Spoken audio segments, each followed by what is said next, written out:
Not now. This is interesting. During the quarterfinal, Roni Nuttunen easily gave the interviews between the games. And now he he didn't want it at all. I didn't see you there. Okay. No. How did it seem then? His expression in his face when you asked him? Only concentrated, I think. Okay. Yeah. Focused. Okay. Focused. Okay. And that also tells us he wasn't afraid of Lars Fridell at all. Those two guys, you weren't here then, Göran, but they were actually sitting here in the sofa interviewing each other between the games. Oh, really? Yeah. Very relaxed. And I think Lars Fridell... That would be like Crosby interviewing Zetterberg, you know. And maybe in the intermissions too. And I think Lars Fridell and Nuttunen as a team, quite obvious that would happen. Okay. I think these guys are great charisma, Hans. I mean, the way Ronnie adjusts when he comes into the arena, he looks up. He's got a fantastic charisma, I think. I mean, and this mentally bit he has, that brings something extra to the game. Don't you think so? Absolutely. That's the total key playing against Ronnie, is that you're not actually facing a game style or a Spias or a Naka or whatever. You're facing a person and a personality, and it's totally 100% a mental battle. And interesting also when we talked to Nuttunen about this before the quarterfinal against Fridell, I asked him, what do you fear the most? And his answer was his personality. And wow. That's quite true about Lars, because when he's good because of his personality. And then, of course, I said, Ronnie, well, if you're nervous about his personality, that would mean you're also afraid of his game. And yeah, the answer was yes. Yeah, of course. When Sven Tumba came towards the defenders gave him more room, because they thought, here comes Sven Tumba, here comes Roni Nuttunen. So there you have it. Yeah, that's the thing. And back in those days where I still could, play the playoffs, I could also notice that being number one, you will get extra time and extra space to score your moves. I've also experienced that. And there's Göran. The game is on, but please answer. You've also experienced. That I was given more room, because here is I'm playing Göran Agder, and I was always thinking, why don't they just go ahead, kill me, try to kill me, This is interesting because the first goal, obviously very crucial between those two players playing so tight game. There you have good for Lampi now. Yeah. He needed that really much. First the knock and then the save. I think the next 30 seconds could be crucial for this game. If Ahti could win the puck back without having 1-1, as he did now. Now it's interesting. And I think you could see here that Lampi somehow gets a bit stressed when he wins the puck. He's more likely, originally I would say, the Edvald type of player who wants to make the moves very fast and very spontaneous. Talking about pressing down the figures, on the ice, it's more like it's only Thomas Pettersson. but look at Lampi. This is interesting.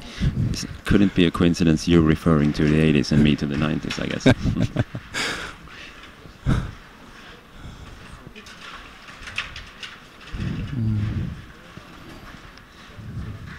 Maybe that was why. That was that lucky goal. His second lucky goal. In the first match, he was the equalizer. 1-1 was also a lucky goal from the beginning.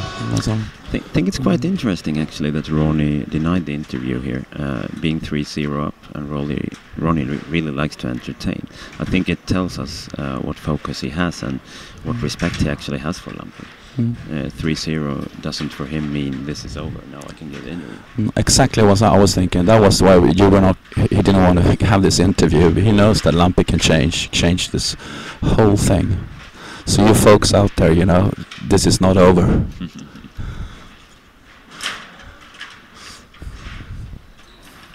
We can see here Lampi really puts a lot of power into his left wing. The pass into the center, and then when he goes for it, would be really interesting to measure, actually. How fast is it? See there again, the timing and the these guys are younger than us, and their reactions, of course, to stop the puck. All wow, the time is amazing. See there again. Did we have a little wood coming on there? No, that was a spias. I think you would. He wouldn't want to do a spias. And Roni, as with one exception, Roni has read every center move from Ahti so far this series. And I mean, like it or not, that's what table hockey is all about these days. The center moves, reading them or scoring them. It more or less comes down to that. And as you said, Hans, to find the right timing when you pass the puck into the center, to disturb that very pass, so important. To find that very, very millisecond when the pass is coming, to read your opponent, Exactly. And I think when you...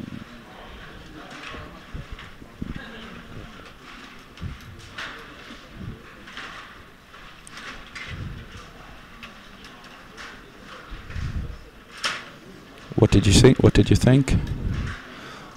When you watch these guys, and today especially Nuttunen, we were discussing that the precision and the percentage is even higher now than maybe just a couple of months ago, or soon a year ago during World Cup in Budapest. I mean, every intention that Roni has actually hits its target, and it's up to Lampi to actually stand in the way. It's not that he misses anything. Prevent it from happening. Yeah, there you go. Hans and I talking a little bit over the match, but you see what's happening out there. Now Lampi 2-1 ahead now. Crucial goal there. Just that was one I scored many on that one. With the former days. Now he covers with the back out again, but now it chose to pass into the center. Let's see if it's gonna go. Nacka. Oh, it's just okay. I think but moving the goalie like Roni did now, the vibrating is important now, Hans. Yeah, because of then you have to decide. You have to be which way I'm going. Exactly. And I actually think the reason there why Ahti chose the spias is that if you miss the Nacka, you would have a very much higher risk of an intercept in your own goal. Oh, there. I think. These things are getting so much more important these days when you play this kind of thinking, which is just like playing, Hans. You can think ahead, you think before, and you think ahead, which makes this inner world for you out there seeing this now, and the progression table hockey has. It's really interesting, I think. We'll have a short break and be back for Game 5 pretty soon.